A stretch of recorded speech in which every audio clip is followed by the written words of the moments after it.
Welcome to Capital City News, your connection to Salt Lake City government. I'm your host, Poonam Kumar.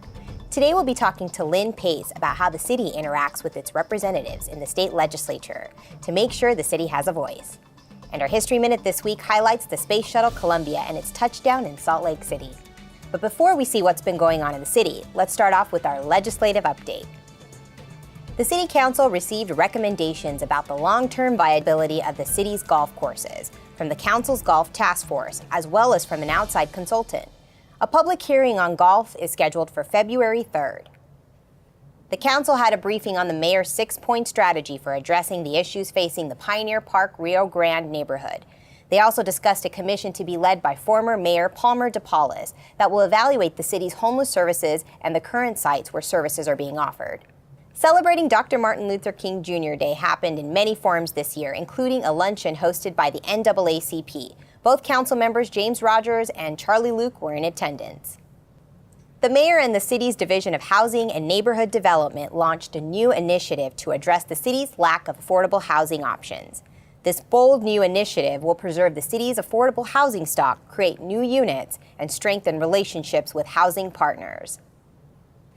Jon Stewart and the team at The Daily Show set their sights on Salt Lake City's homeless issue and focused on a program where Salt Lake City gets people off the streets by giving them a place to live. The City Council and Mayor Ralph Becker recently held a collaborative meeting with the Salt Lake City legislators to talk about last year's state legislative session. Transportation funding, prison relocation, and air quality changes topped the list of topics. With the legislative session in full swing, we'll talk to Lynn Pace, who keeps track of what happens at the state level on behalf of Salt Lake City.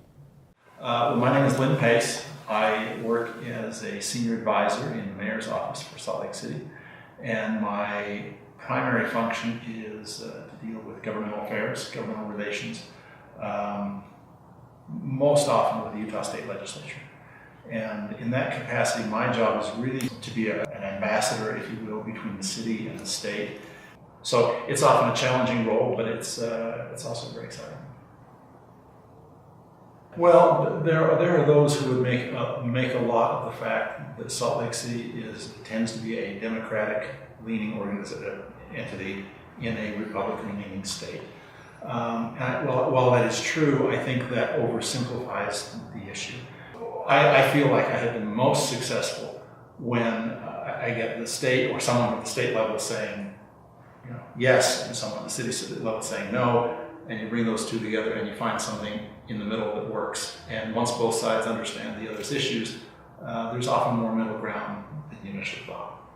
I have gained enormous personal respect for our elected officials, regardless of their political affiliation.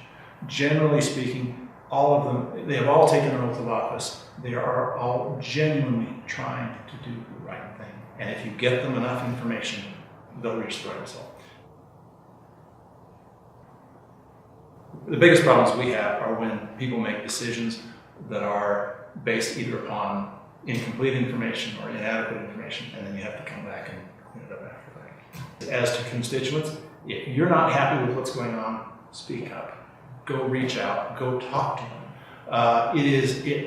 It's easy to gripe about them at a distance and do nothing about it. And it does nothing, it does no good. If you really care about an issue, make a phone call, send an email, and I think you'd be surprised at how anxious they are to hear from you.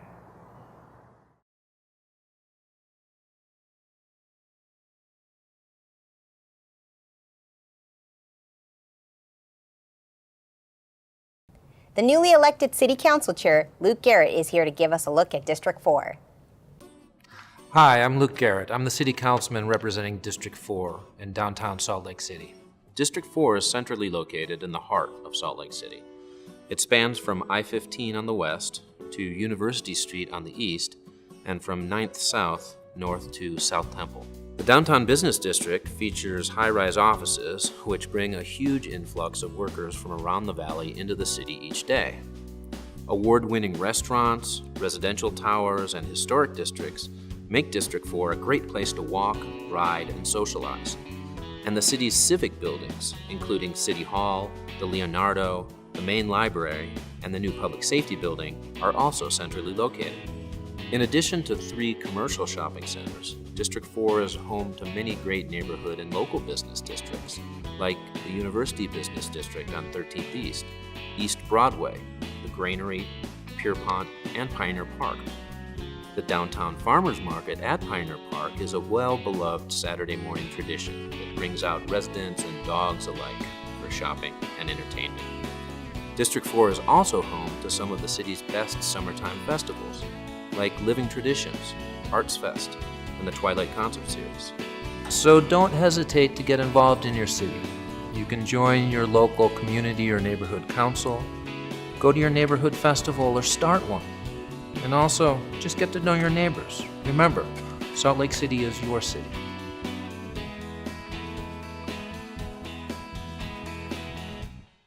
And now it's time for our History Minute. The Space Shuttle Discovery made its maiden flight in 1984.